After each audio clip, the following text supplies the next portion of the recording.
Dart School presents Factorizing 1. In this video, we are going to talk about factoring a trinomial expression. A trinomial is an expression that has got three terms in it. If all three terms have one or more common factors, we should factor them out first. Let's review some examples. Let's say we want to factorize 25a square b minus 10ab plus 15ab square. Now, if you look at the three terms in this particular expression and look at the numerical coefficients of the three terms, 25, 10, and 15, what is the greatest common factor between these three numbers, 25, 10, and 15? If you think 5, you are absolutely right. 5 is the greatest common factor between all three of these numbers. Now let's think about the variables. This has got a square b, which means a times b. This is a times b, and this is ab square, which is a times b times b. So the common factor between the variable portions in the three terms is ab. So we have a 5 out there and the a times b or a ab out there. 5ab means 5 multiplied with a multiplied with b. That is the common factor between all three of them. Now there are three terms. The first two are separated by a subtraction sign, and then we have an addition. That's exactly what we are going to do, because in the end, if you want to multiply this 5ab with each of these three terms inside the parentheses, you want to get this whole thing back. So now come to think of this, if you take away 5 from a 25, you're left with 5. 5 times 5 is 25. We had a square b, we have already taken out the ab, so what's left is simply a a. If you multiply ab with a, you get a square b. We have a 10 here, we have got the 5 out, therefore 5 times 2 is 10, and we need a ab, we already got a ab, therefore that term doesn't have any variable in it. Plus, take the 5 out of the 15, we have a 3. Take the ab out of ab square, which is a times b, you're left with a b. Therefore, the answer to the factorization is 5ab times 5a minus 2 plus 3b. And if you want to make these equally spaced, maybe you should write the 2 a little towards the 3b side. Let me just do that.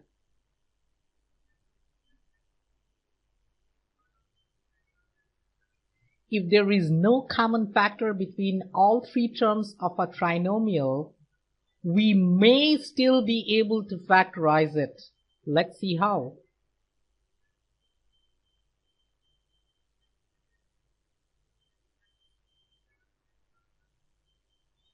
An expression like this one is called a quadratic expression, in which the highest power of the variable is 2. Let us learn how to factorize quadratic expressions. Now, if you look at this expression and the terms in it, there doesn't seem to be any common factor between them. There's no x in this constant term 4, and then even though these two terms have a 4 in them, the x squared term doesn't have a 4. In fact, the coefficient of x squared is 1. If you don't see a number, you can always think of it to be multiplied with 1, because anything times 1 is itself. The whole idea is to break down the term in x into two pieces so that they add up to the term in x. Obviously, you have a 4x here, so you got to break it down into pieces so that they can add up to what you have in the problem given. You cannot change that. And the two terms that you break this one down to should multiply to give you the product of the first and the last term. When I say first, I mean the term in x squared, because you usually arrange the expression so that the highest power is on the far left and the lowest power is on the far right. So essentially, we want to break this 4x down into two smaller parts so that they add up to 4x and they multiply to give you 4 times x squared. So how can we do that? Let's try out. Maybe 4x can be decomposed or broken down into a 3x and a x. After all, 3x plus x is 4x. But the problem over here is 3x multiplied with x will give you 3x squared. But we are looking for a 4x squared. It's the product of the constant term and the term in x squared. Therefore, even though you are right if you break down 4x into a 3x plus x, 3x plus x is of course 4x. Nothing wrong with that. But the problem is you won't be able to factorize this expression. Let's try something different. How about a 2x plus 2x?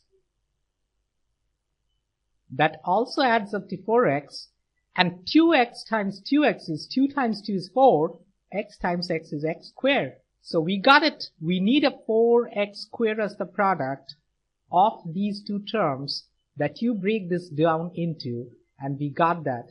Therefore, in the next step, we are going to write the whole thing as x squared plus 2x plus 2x, which is equal to 4x plus 4.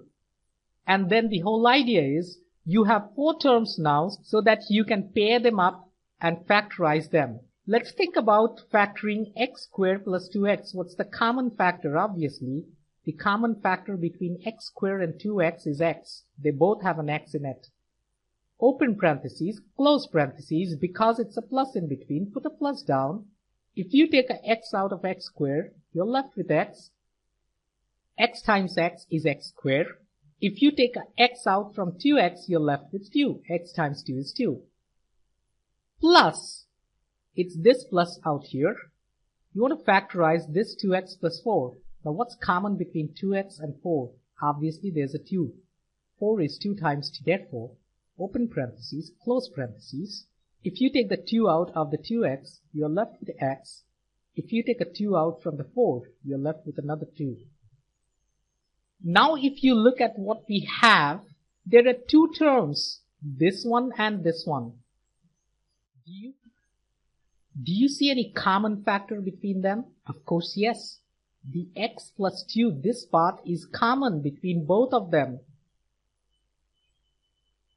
If you're still confused, you can think of the x plus 2, this whole thing, as another variable, let's say y. So the first part is x times y, plus the second part is 2 times y again. Which means y is a common factor between x, y and 2y. So we can take that one out, given that this is y, so that we have a y times x plus 2. In the end, don't forget to replace the y back, because there's no y in the given expression. We assumed y to be equal to x plus 2.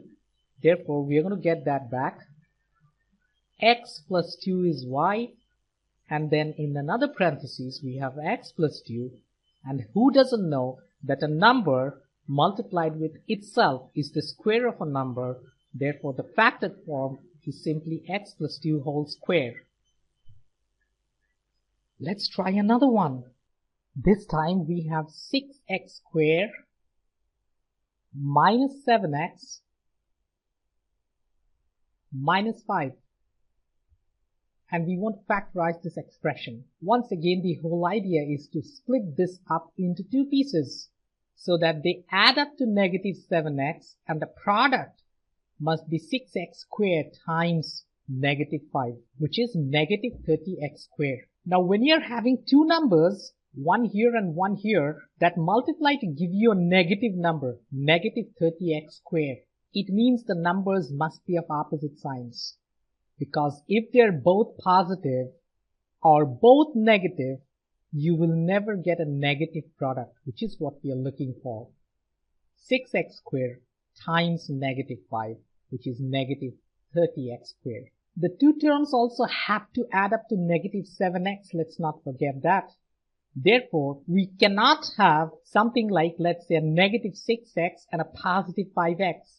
Because even though they multiply to give you negative 30x squared, the product is right, but they don't add up to give you negative 7x. So if you think about this for a while, you realize that the only possible choice is if you have a negative 10 here and a positive 3 here, negative 10x plus 3x gives you negative 7x, and then negative 10 times positive 3 is negative 30. X times x, of course, is x squared. So this is the right split in this case. So we have 6x squared minus 10x plus 3x minus 5. Time for us to pair them up and factorize. Common factor between 6x squared and negative 10x would be 2x. 2x times 3x is going to give us 6x squared. Put a minus sign. 2x times 5 is going to give us 10x plus. Now what's the common factor between 3x and negative 5? There doesn't seem to be any common factor. But we need something like this. This is what we are looking for. And you know from experience from the previous problem that this expression in this parentheses must match this one, so that that becomes the common factor in the next stage. Therefore, this is what we are looking for. Now we have a 3x minus 5 here. You want to ask yourself, what times 3x minus 5 is going to give us 3x minus 5? And the answer is 1. 1 times anything is the same expression. So now in the next stage, you can think of this 3x minus 5 and 3x minus 5 as one common factor. You can call it a y or a z or whatever. Let's just call this a y. So we have 2x times a y plus 1 times a y. And the common factor between these two terms, of course, is the y. And you have a 2x plus 1 inside the parentheses. Let's not forget to put the y back because there's no y. It's actually 3x minus 5.